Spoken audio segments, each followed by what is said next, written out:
ladies and gentlemen, again, thank you guys for allowing us the time to speak with you. This ethics journey has been absolutely mind-blowing, to say the least. We started this journey 3 months ago trying to find the ethics committee and how the city employees can file complaints. And we went on the journey, and the numbers were wrong, the addresses were wrong. The first time that we tried to meet with the ethics officer, she was out shopping. And so it's been, and I understand now, we want to apologize to this, city employees with the fire department, because we thought that this would be easier for them to just get some of these grievances heard. It's been difficult for them. So I apologize for thinking that it was easy for them. It's not. It's very difficult, for them. So we talked about when this ethics officer has no complaints, it's a part-time job for her. So if there's nothing to do, she doesn't do anything. So we could have been told this from the start, from when we first started this journey, but we were led to believe certain things. They didn't work out a certain way, and that's fine. But we move on. The complaint, ladies and gentlemen, that we have against Gina Sweat, they've never been disputed. They've never been denied or dismissed, due to the allegations, and the evidence.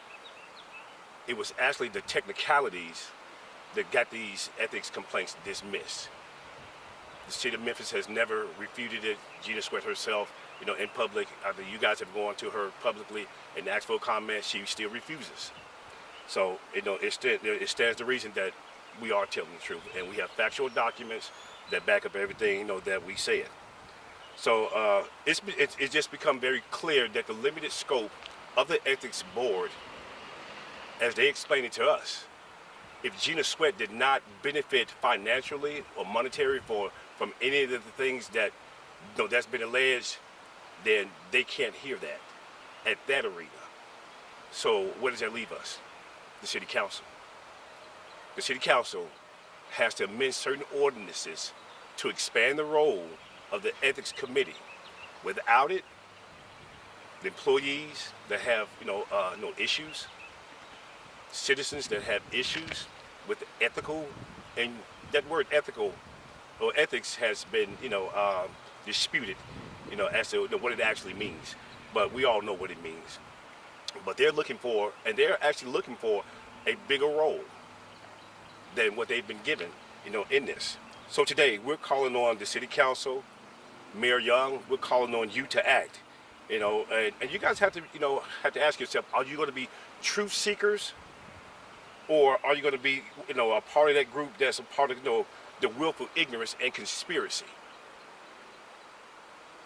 Your own, code of ethics policy, Gina Sweat should have been terminated merely for the media policy. I was terminated, for the media policy without fail. I'm going to speak a little bit more about, how deeply she violated, this particular policy, but they're not holding her accountable for her misbehavior, her misconduct, her violence, and her harassments. There's a double standard, and this is unacceptable. And ladies and gentlemen, it's time for accountability. Thank you. Thank you, Reggie. The next voice you will hear is Kenyatta Harden, and he will share the public safety concerns and how serious this situation is for the city of Memphis. Thank you, Sharon. Can you say and spell your name for us? Yes, it's Kenyatta Harden. It's Kenyatta, Harden, Hardin. First, I want to thank the media for the most recent coverage, specifically the March 5th, 2025 interview with Thomas Malone, President of the Firefighters Association. His statements should be taken very seriously. I say again, his statements should be taken very seriously. The ongoing mismanagement and falsification of safety reports have already put citizens at risk, and will continue to do so if left unchecked. This is a troubling culture within the city of Memphis that allows unqualified supervisors and mechanics to manage repairs on fleet vehicles, some of whom are even promoted to higher supervisory roles. In some cases, these individuals don't even reside in the state of Tennessee. Just yesterday, my ethics complaint was dismissed solely because I live outside the city limits. Yet, at the same time, the city permits employees to commit address fraud, claiming Tennessee residency while living outside the state. This hypocrisy is clear and unacceptable.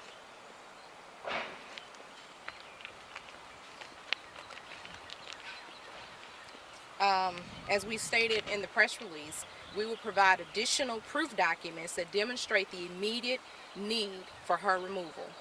I can say with full authority, as an HR practitioner, I would have been terminated immediately if this document had reached my senior leadership. According to the writer, he contacted the mayor twice. And I'm going to pause for just a moment so that I can hand out the document. Reggie, hold this for me.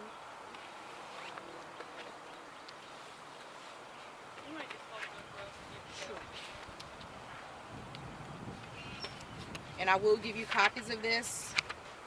This document's 2 pages, and there are some extra English words in here that I'm not going to say on air, but I want you all to take this document and read through it, and it will confirm.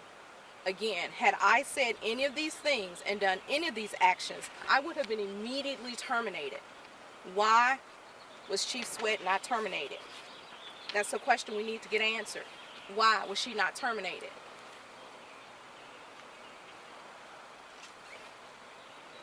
The citizens of Memphis should be very angry because your tax dollars are being used to pay out numerous settlements. EEOC filings are on the rise, federal lawsuits because of the toxic leadership.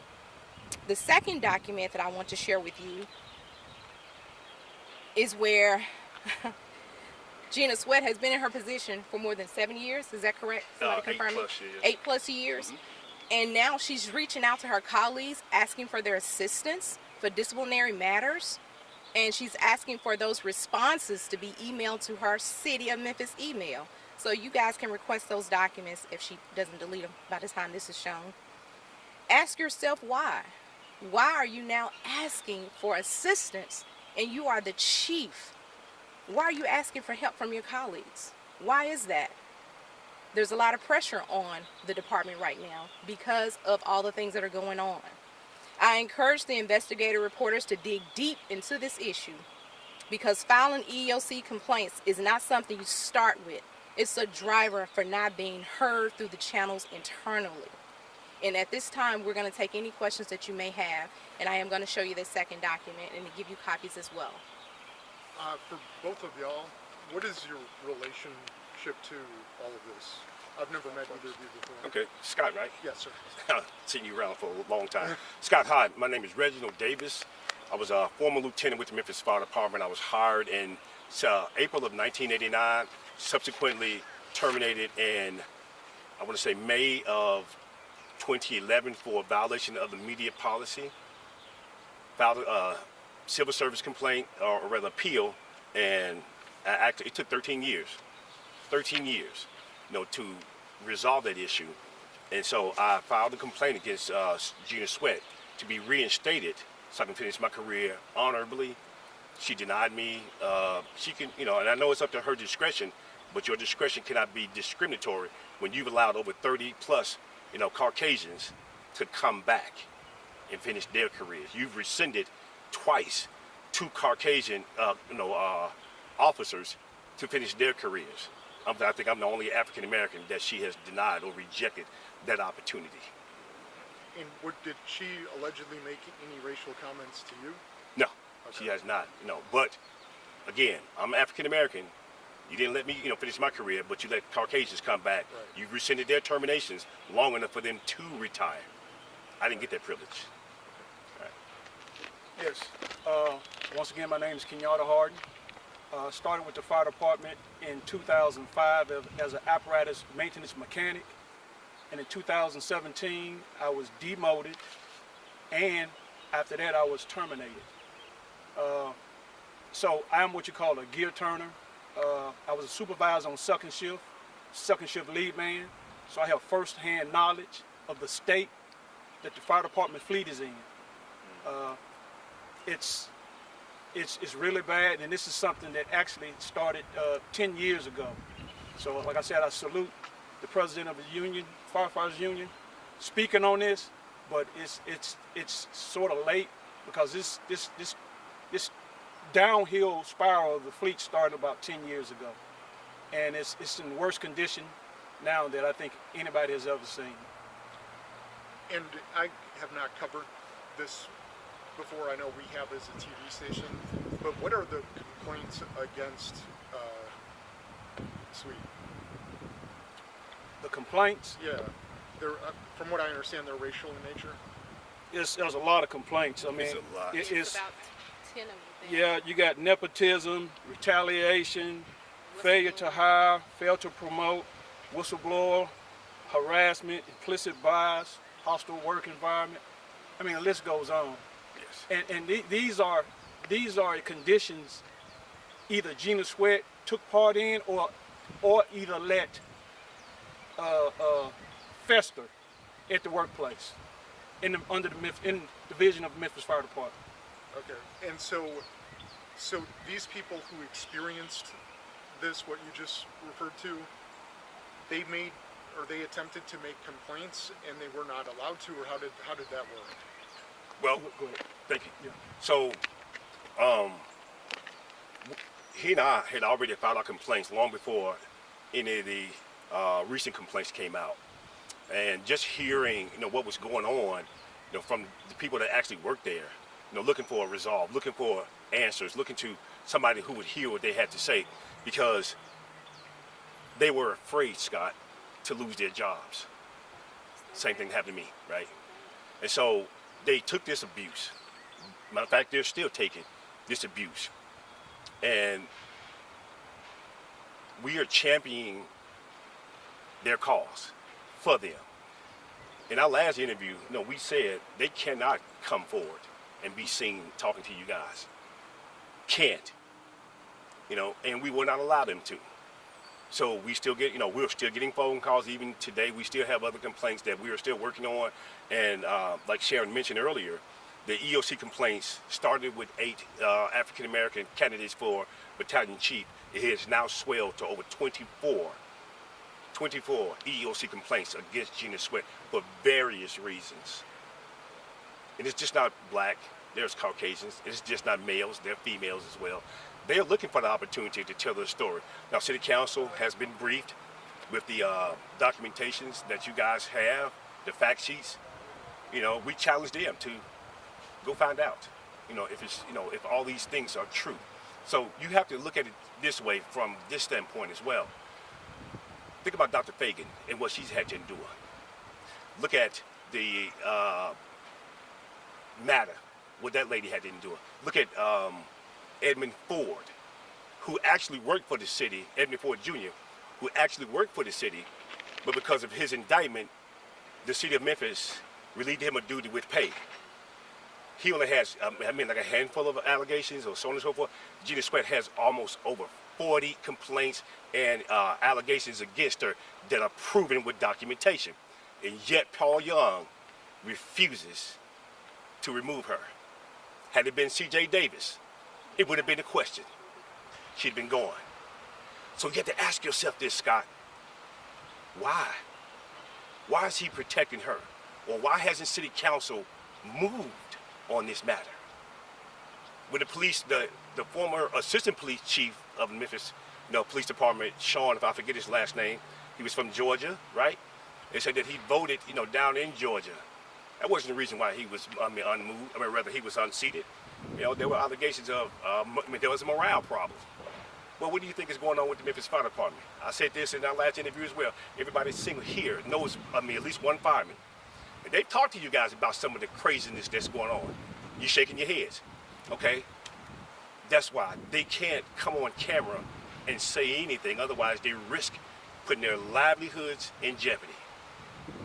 We're retired. I am, So we have a contingency of former high-ranking officials that are helping piece these things together, so that it's beyond unbelief. Why is it taking this long? Again, I want to apologize to the men and women of the Memphis Fire Department. You know, they're enduring it because I would have thought, okay, just stand up, do the right thing.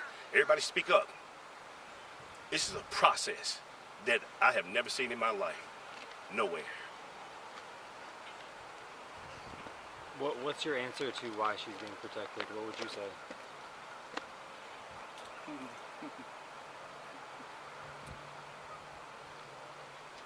What would be my answer? Let me answer that. Yeah, I'm gonna let her answer that. The reason that I would suspect, because again, I am an HR professional and I've seen this rodeo before, and what usually happens is there's somebody at the top that knows something about the lower level. And so you want to keep everything kind of steady. I need you to stay in place until all this is over with. So I think there's a protection mechanism going on in this case from an HR perspective, because if you go through the documentation, there were several HR individuals involved who had the information at the time, and they could have just made decisions to remove people then. Correct. And they did not. Correct. So that's what I think is happening here. And there's not going to be a good outcome. Normally it. You good? I think I have a question. So, what is the solution? If she is removed, what kind of training do y'all think she You can answer that. Yes. Yeah. That's your question. So, Could- yeah. Understand the question? Yeah, can you repeat the question again? So, if she is removed, what kind of candidate do you think should fill that spot? What are the qualities that they need to have? Oh, they need to be tough. They need to be fair, impartial. That person needs to see the top, the bottom from the top, and what needs to be fixed, from there.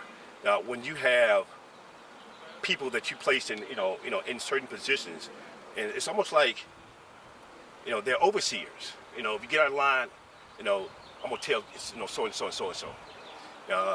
They bypass certain rank structures and go straight to her. So people fear these people from a lower level because they're telling it on them and stuff. And those people need to be removed. They need to be put in check. So just clear out the whole command staff. You have a few people that are still there, and I can't call their names, and because they're beloved, by a lot of people who would love to see their ascension into the command staff. It's fair, it's equitable, they're approachable. They don't call themselves the head B in charge, and they don't make they don't separate groups. We all bleed red, and that's how that need to be treated. But when you have leadership that caters to a certain gender in a certain race, then everybody else feels left out. When you have people who, well, let me say this. When you use taxpayers' dollars to elevate other people's incomes undeservedly, who have never taken not one test, we provided those names in those documents to show these people, you're violating your own policy. So if you violate your own policy, how do you expect these, your employees to follow you when nothing's done to you, but you will do something to them? So we're talking about fairness, from top to bottom. That's what we're looking for. That's what everybody should be looking for. African Americans, Caucasians, Hispanic. If my paramedics, if my employees are going to certain homes and they're being mistreated or talked to a certain way, there needs to be a mechanism to stop craziness like that. But when the department is running amok with certain people, what do? What can you say? Because leadership isn't, isn't invested on the ground, right? Does that answer your question?